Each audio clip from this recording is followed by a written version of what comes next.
शिवनेरी निवासस्थानी आज रक्षाबंधनाचा उत्साह दिसतोय। यावेळेला मंत्री भरत गोगावले यांच्या बहिणींनी त्यांना ओवाळलेलं आहे आणि राखी देखील बांधली आहे। त्यांनी जिल्ह्यामधील आणि राज्यातील सर्व महिलांना रक्षाबंधनाच्या शुभेच्छा देखील दिलेल्या आहेत।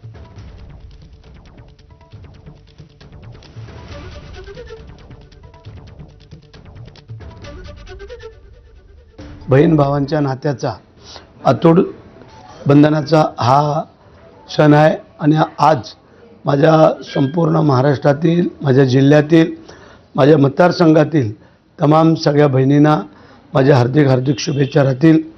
आज माननीय उपमुख्यमंत्री एकनाथ शिंदे साहेब यांच्या इथं टेंबी नाक्याला मोठा रक्षाबंधनाचा कार्यक्रम आहे। आमच्या इथून जवळजवळ 1000 महिला निघालेल्या ठाण्याला आता रक्षाबंधनाच्या कार्यक्रमाला जायला। अहिल्यानगरच्या संगमनेरमध्ये थोरात आणि तांबे या कुटुंबियांनी पारंपरिक पद्धतीने रक्षाबंधनाचा हा सण साजरा केलाय।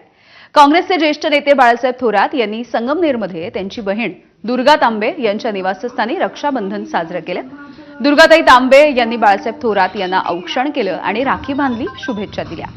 माजी आमदार सुधीर तांबे यांनाही मानलेल्या बहिणीनं राखी बांधली आणि हा राखी पौर्णिमेचा रक्षाबंधनाचा उत्साह सध्या दिसून येतोय। हा सण नेते मंडळींच्या घरातही साजरा केला जातोय।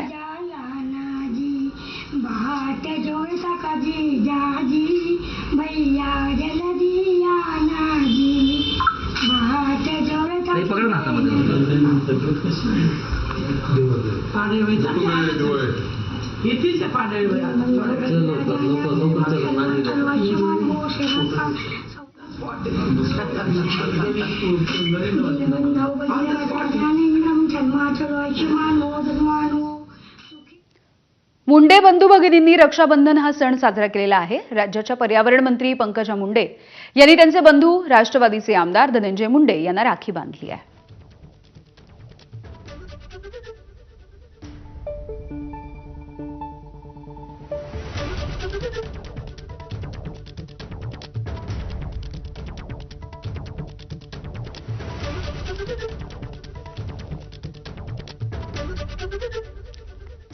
तर महिला आणि बालविकास मंत्री अदिती तटकरे यांनी देखील आमदार धनंजय मुंडे यांना राखी बांधली आणि रक्षाबंधनाचा आजचा सण त्या दोघांनी देखील साजरा केलेला आहे।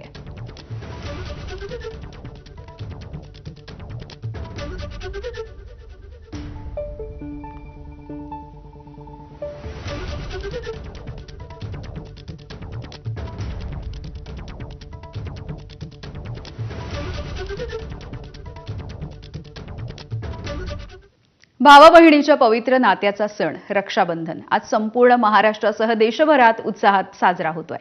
साईबाबांच्या शिर्डीमध्ये देखील पारंपरिक पद्धतीने रक्षाबंधन साजरे केले जातं आणि भाविकांचा उत्साह दिसतो।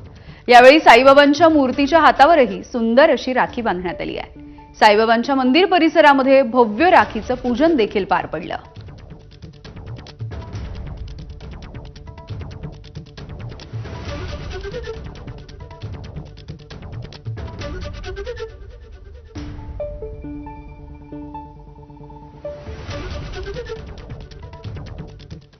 तर नेते मंडळींच्या घरी देखील रक्षाबंधनाचा सण सध्या साजरा होताना दिसतोय। महाराष्ट्र नवनिर्माण सेनेचे अध्यक्ष राज ठाकरे यांच्या दादर इथल्या निवासस्थानी देखील हा सण साजरा होताना दिसतो आहे। त्यांच्या घरी हा रक्षाबंधनाचा सण सध्या साजरा होतोय।